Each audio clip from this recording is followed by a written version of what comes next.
Sir రాజకీయంగా మీరు మొదట మీ ఫ్యామిలీ మీ ఫాదర్ రాజకీయాల్లో ఉండే తర్వాత మీ బ్రదర్ వచ్చారు, మీరు దూరంగా ఉండేవాళ్ళు, చెన్నైలో ఎక్కడ చదువుకుంటా ఉండండి, ఎలా వచ్చారు రాజకీయాల్లోకి? అసలు యాక్చువల్గా మా ఫాదర్ రాజకీయంలో లేడండి, అంతా మా మామగారే ఎమ్మెల్యేగా కంటెస్ట్ చేసేవారు. ఎస్వి సుబ్బారెడ్డి గారు వారి వెనకాల అన్ని కార్యక్రమాలు కార్యకర్తలను దగ్గరికి తీసుకోవడం, వాళ్ళకి మంచి చెడ్డ చూసుకోవడం లాంటివి మా ఫాదర్ చూసుకున్నాడు. తర్వాత ఫ్రాక్షన్లో మా ఫాదర్ చనిపోవడము, తర్వాత ఎస్వి సుబ్బారెడ్డి గారు నాదెండ్ల భాస్కర్ గ్రూప్లోకి వెళ్ళడము, సో అవన్నీ జరిగిపోయినటువంటి నేపథ్యంలో భూమా శేఖరెడ్డి గారు ఎమ్మెల్యేగా తెలుగుదేశం పార్టీ టికెట్ తీసుకొని కంటెస్ట్ చేయడం జరిగింది, మా బ్రదరు. ఆ తర్వాత జరిగిన 85 ఎలక్షన్స్లో ఆయన ఓడిపోవడం కూడా జరిగింది. బట్ 89లో మళ్ళీ తిరిగి ఎమ్మెల్యేగా గెలవడము, మరి ఆ ఎన్నికల్లో సెకండ్ లీడర్గా నేను వారికి అన్ని కార్యక్రమాలు తోడు వాదోడు ఉంటూ అన్ని కార్యక్రమాలకు చేదోడు వాదోడుగా ఉంటుంటే, సో అలా మెల్లగా రాజకీయాల్లోకి వచ్చాను. ఒక ఎన్నికల్లో ఇనామినస్గా ఇవ్వాలి, నర్సాపురం సొసైటీ అది పెద్ద సొసైటీ, అది ఆల్మోస్ట్ ఆల్ వాళ్ళ చేతిలో ఉన్నటువంటి సొసైటీ, మా ప్రత్యర్థుల చేతిలో ఉన్నటువంటి సొసైటీ. ఆ ఎన్నికల్లో అప్పుడు నేను చెన్నైలో చదువుతుంటే, ఆ ఎన్నికల్లో ఇనామినస్ ఇవ్వాలని చెప్పేటువంటి ఆలోచనలో అప్పుడు ఎస్వి సుబ్బారెడ్డి గారు ఆలోచన చేస్తున్నారు.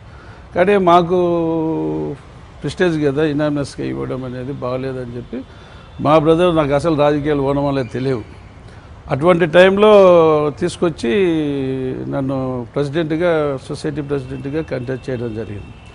ఆ ఎన్నికల్లో ఊహించని విధంగా దాదాపు ఇనామినస్ ఇవ్వాలనేటువంటి ఆ ఎన్నికన కంప్లీట్గా 13 డైరెక్టర్లు నాతో పాటు గెలవడం, ఆ సొసైటీ కైవసం చేసుకోవడం అనేది it was a history those days. So అలా ప్రత్యర్థుల చేతులు ఉన్నదాన్ని మీరు అది కంప్లీట్గా అంతా డైరెక్టర్స్ అంతా. ఆ తర్వాత మా బ్రదర్ భాస్కర్ రెడ్డి గారు, భూమా భాస్కర్ రెడ్డి గారు మండల్ ప్రెసిడెంట్గా చనిపోవడం. సో నేను ఎప్పుడు అనుకుంటుంటారా, అదృష్టవంతున్నో దురదృష్టవంతున్నో, నేను ఎక్కే ప్రతి మెట్టు వెనకాల ఎవరో ఒక కుటుంబ సభ్యులు చనిపోతూ వచ్చారు. ఓకే, ఆయన భాస్కర్ రెడ్డి గారు చనిపోయిన తర్వాత మండల్ ప్రెసిడెంట్గా నేను ఆ ప్లేస్లో రావాల్సి వచ్చింది.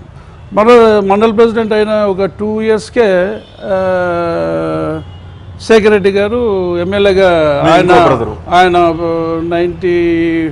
1989లో గెలిచాడు, 91లో చనిపోయాడు. సో మళ్ళీ తిరిగి ఆ స్థానాన్ని భర్తీ చేసుకోవాల్సినటువంటి సార్లు కూడా మీరు మీ బ్రదర్లు చనిపోయిన తర్వాత ఆ తర్వాత జరిగినటువంటి అప్పుడు ఎలక్షన్స్ కూడా కౌంటర్ మ్యాన్ అయినది, అంటే వాళ్ళ ఇండిపెండెంట్ క్యాండిడేట్లను వాళ్ళే చంపుకొని ఎలక్షన్స్ కౌంటర్ మ్యాన్ అయింది. So that was the election where ఎన్నికల commission has decided even any independent ఎవరైనా చనిపోయినా కానీ కూడా ఎలక్షన్స్ కంటిన్యూ చేయవచ్చు, మా దగ్గర నుంచి స్టార్ట్ అయింది. సో అలా జనరల్ ఎలక్షన్స్లో మళ్ళీ ఎమ్మెల్యేగా గెలవడం, తర్వాత పివి నరసింహారావు గారు అదొక సంచలనం 96లో నంద్యాల నుంచి పోటీ చేస్తామంటే యువకుడుగా ఉన్న మిమ్మల్ని పోటీకి దించారు. అలా నన్ను అక్కడ పోటీలోకి దింపడం వలన సో ఎంపీకి మళ్ళీ ఆయన ఎప్పుడైతే నేను కంటెస్ట్ చేశానో ఆయన బరంపూరు వెళ్ళిపోయాడు. సో తర్వాత నేను ఎంపీగా మళ్ళీ నంద్యాలకు రావడము, మరి నా స్థానంలో శోభానాగిరెడ్డి హౌస్ వైఫ్గా ఉన్న శోభానాగిరెడ్డి గారు ఆళ్ళగడ్డకి ఎమ్మెల్యేగా రావడం అన్నీ చకచక జరిగిపోయాయి. సమాచారం ఉందా చంద్రబాబు నాయుడు వీళ్ళందరూ కలిసి వద్దు సార్ భూమానాగిరెడ్డికి ఇవ్వద్దు సార్ అని చెప్పిన విషయం? చూడండి, ఒకరు చెప్తే వినేటువంటి పరిస్థితి కాదు.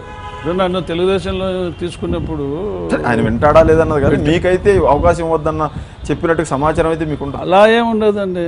ఆయన ఒకరు చంద్రబాబు నాయుడు గారు ఇవ్వాలి అని అనుకుంటే ఒకరి మాట ఇచ్చేది కాదు కదా. ఈ మధ్య కాలంలో చూస్తే అఖిలప్రియ పేరు కూడా తెర మీదకి వస్తూ ఉంది. భూమానాగిరెడ్డి ప్లేస్లో అఖిలప్రియని తీసుకుంటే మిమ్మల్ని సాటిస్ఫై చేయొచ్చు, మహిళలుగా ఇచ్చినట్టు ఉంటుంది, రాయలసీమ నుంచి మహిళలుగా ఇచ్చినట్టు ఉంటుంది, మళ్ళీ పైగా ఆమె యంగ్. అలాంటి ప్రపోజల్కి మీరేమైనా అంగీకరిస్తారా?